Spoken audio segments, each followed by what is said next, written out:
মাছ তো অনেকভাবে রান্না করে খেয়েছেন, তবে এইভাবে রান্না করেছেন কি না তা জানি না। তবে এইভাবে মাছটা রান্না করলে খেতে কিন্তু দারুণ মজা হয়, পরিবারের সবাই অনেক বেশি পছন্দ করবে। তাছাড়া বাসায় যদি মেহমান চলে আসে হুট করে, তখন কিন্তু এইভাবে রান্না করে দিতে পারেন, মাছটা ভীষণ মজা হবে। তো আর কথা নয়, দেখতে পাচ্ছেন রেসিপি শুরু করছি। এখানে রুই মাছের টুকরোগুলো ভালোভাবে ধুয়ে পরিষ্কার করে প্রথমে গরম পানি দিয়ে ধুয়ে পরিষ্কার করে পানিটা ছেঁকে নিয়েছি। চাইলে ভিনেগার দিয়ে এটাকে মাছটাকে ধুয়ে নিতে পারেন অথবা লেবুর রস দিয়ে। তারপরে আমি এখানে লবণ, পরিমাণ মতো হলুদ, মরিচ দিয়ে খুব ভালো করে মাছটাকে কিছুক্ষণ মেখে রেস্টে রেখে দিব, দেখতে পাচ্ছেন। আর অবশ্যই মাছটা যখন মাখা হবে তখন 1 চামচের মতো লেবুর রস দিবেন। তারপরে হচ্ছে এটা রেস্টে রেখে দিব। চুলায় একটি প্যান বসিয়ে আস্ত জিরা অথবা পাঁচফোড়ন দিতে পারেন, দিলে সুন্দর একটি ফ্লেভার আসবে। অথবা মেথি বাসায় থাকলে মেথি 1 চিমটির মতো দিতে পারেন। তারপরে গরম তেলের মধ্যে দিয়ে দিলাম 1 চিমটি পাঁচফোড়ন আর হচ্ছে জিরা আর তেজপাতা দিয়ে দিলাম। এটা ছিল সরিষার তেল। সরিষার তেলটা দিয়ে রান্না করছি, খেতে দারুণ লাগবে। যখন একটু হালকা ভাজা হবে তখন দিয়ে দিলাম এই পর্যায়ে পেঁয়াজ।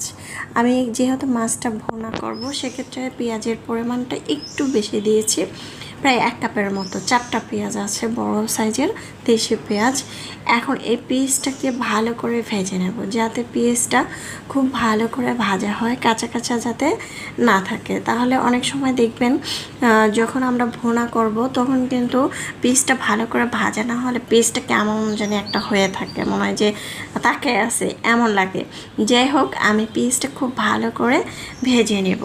যখন এটা ভাজা হবে খুব ভালো করে, তখন আমি এখানে দিয়ে দিব 1 টেবিল চামচ আদা বাটা, 1 টেবিল চামচ রসুন বাটা দিয়ে আবারও খুব সুন্দর করে ভেজে নেব। আর কাঁচামরিচ দিয়ে দিব মাঝখান থেকে কেটে। কাঁচামরিচটা দিলে কি হয়, কাঁচামরিচ থেকে ঝালের পরিমাণটা বের হয়ে আসে, তারপরে সুন্দর একটা ফ্লেভার আসে। দেখতে পাচ্ছেন পেঁয়াজটা কতটুকু ভাজা করে নিয়েছি, একদম লাল করে।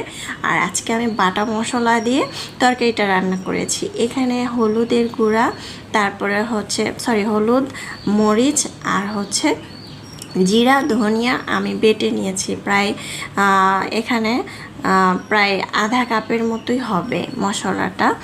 এখন আমি খুব ভালো করে মশলাটা কষিয়ে নিচ্ছি পরিমাণ মতো লবণ দিয়ে। যখন মশলা খুব ভালো করে কষানো হবে তখন আমি এখানে দিয়ে দিচ্ছি মাছগুলো কিন্তু মশলার মধ্যে খুব ভালো করে নেড়ে চেড়ে উল্টিয়ে পাল্টিয়ে এটাকে কষিয়ে নিব। কষানোর পরে আমি এখানে গরম পানি দিয়ে দিচ্ছি। এখানে ফুটন্ত গরম পানি দেওয়ার চেষ্টা করবেন, সব সময় গরম পানি দিয়ে রান্না করার চেষ্টা করবেন। এখন ঢাকনা দিয়ে ঢেকে দিচ্ছি। এখানে পানি দিয়েছি 1.5 কাপ থেকে 2 কাপের মতোই হবে। তারপর ঢাকনা দিয়ে ঢাকার পরে আরও কয়েকটা কাঁচামরিচ দিয়েছি, ধনে পাতা কুচি দিয়েছি উপর থেকে ছিটিয়ে। চাইলে ভাজা জিরার গুঁড়া দিতে পারেন অথবা গরম মশলার গুঁড়া দিতে পারেন। তরকারিটা খেতে দারুণ মজা হবে। গরম ভাত দিয়ে সবাই চেটে পুটে খাবে। দেখতে পাচ্ছেন খুবই মজা হয়েছে, চাইলে ট্রাই করতে পারেন।